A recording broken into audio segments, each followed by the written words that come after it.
আজ ১৯শে মার্চ ২০২৬। গত ৪৮ ঘণ্টায় মধ্যপ্রাচ্যের মানচিত্র বদলে দিয়েছে ইরানের বিধ্বংসী ড্রোন ও ক্ষেপণাস্ত্র হামলা।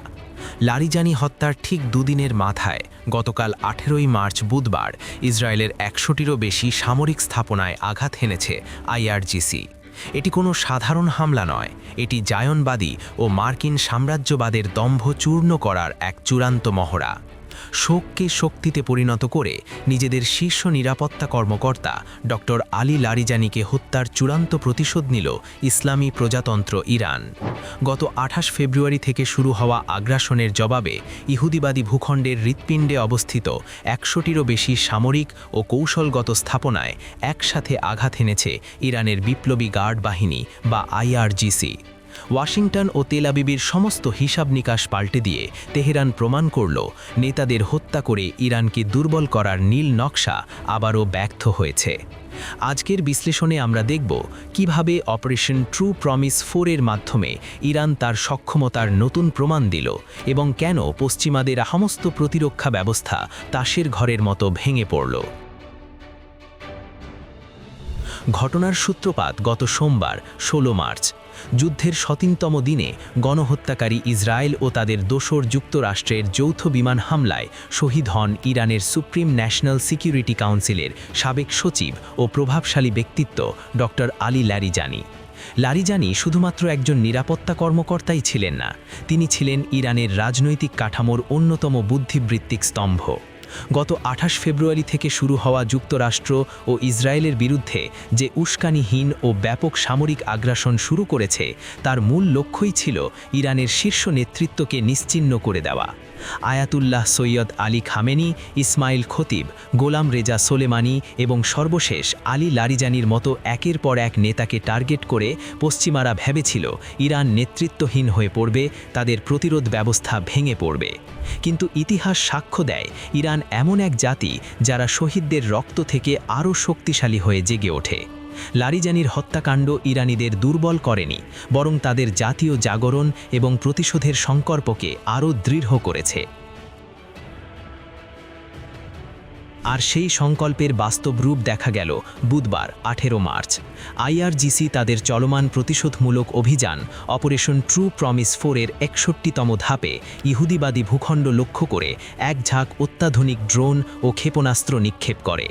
এই হামলায় ব্যবহার করা হয়েছে মাল্টি ওয়ারহেড বা গুচ্ছ বোমাযুক্ত খোররম শাহার 4 এবং কদর ক্ষেপণাস্ত্র, সাথে ছিল এমাদ ও খেইবার শেকান প্রজেক্টাইল। আইআরজিসির বিবৃতি অনুযায়ী এই তীব্র এবং আকস্মিক হামলায় অধিকৃত অঞ্চলের হৃৎপিণ্ডে অবস্থিত ১০০টিরও বেশি সামরিক ও নিরাপত্তা লক্ষ্যবস্তুকে নিখুঁতভাবে আঘাত করা হয়েছে। তেল আবিবের সাথেও পবিত্র শহর আল কুদস বা জেরুজালেম, কৌশলগত হাইফা বন্দর, প্রযুক্তি কেন্দ্র বিয়ের সেবা এবং নেগেভ মরুভূমির সংবেদনশীল স্থাপনাগুলো ইরানি ক্ষেপণাস্ত্রের তাণ্ডব প্রত্যক্ষ করেছে। এই অভিযানের সবচেয়ে বড় সাফল্য হল জায়নবাদী শাসকের তথাকথিত অজেয় এবং অত্যন্ত উন্নত বিমান প্রতিরক্ষা ব্যবস্থার সম্পূর্ণ পতন। আইআরজিসি দাবি করেছে তাদের খোররম শাহার 4 এবং কদর ক্ষেপণাস্ত্রগুলো কোনো ধরনের বাধা ছাড়াই শত্রু ভূখণ্ডের গভীরে আঘাত হেনেছে, যা ইসরায়েলি প্রতিরক্ষা ব্যবস্থার অসারতা প্রমাণ করে। এই হামলার তাৎক্ষণিক প্রভাব পড়েছে ইসরায়েলের বাণিজ্যিক কেন্দ্র তেল আবিবে। মাঠ পর্যায়ের তথ্যের বরাত দিয়ে জানানো হয়েছে ইরানি ক্ষেপণাস্ত্রের আঘাতে তেল আবিবে আংশিক ব্ল্যাকআউট বা ব্যাপক বিদ্যুৎ বিপর্যয় ঘটেছে। একটি অত্যাধুনিক শহরের বিদ্যুৎ ব্যবস্থা এভাবে ভেঙে পড়া দখলদার বাহিনীর নিয়ন্ত্রণ ও উদ্ধার তৎপরতাকে চরম কঠিন করে তুলেছে। বিশেষ করে তেল আবিবের বেন গুরিয়ান আন্তর্জাতিক বিমানবন্দরে ইরানি ক্ষেপণাস্ত্র ও ড্রোনের তাণ্ডব ছিল ভয়াবহ। ইসরায়েলের বিমানবন্দর কর্তৃপক্ষ স্বীকার করেছে ক্ষেপণাস্ত্রের আঘাতে ৩টি বড় বেসরকারি বিমান মারাত্মকভাবে ক্ষতিগ্রস্ত হয়েছে এবং একটিতে আগুন ধরে গেছে। এর বাইরে ইরানি সেনাবাহিনী দাবি করেছে তারা বিমানবন্দরের কৌশলগত রিফিউলিং জেটগুলোতেও সফল ড্রোন হামলা চালিয়েছে, যা ইসরায়েলি বিমান বাহিনীর কার্যক্ষমতাকে সরাসরি আঘাত করেছে। আইআরজিসির তথ্য অনুযায়ী অপারেশন ট্রু প্রমিস 4 এ এখনও পর্যন্ত ২৩০ জনেরও বেশি জায়নবাদী নিহত বা আহত হয়েছে।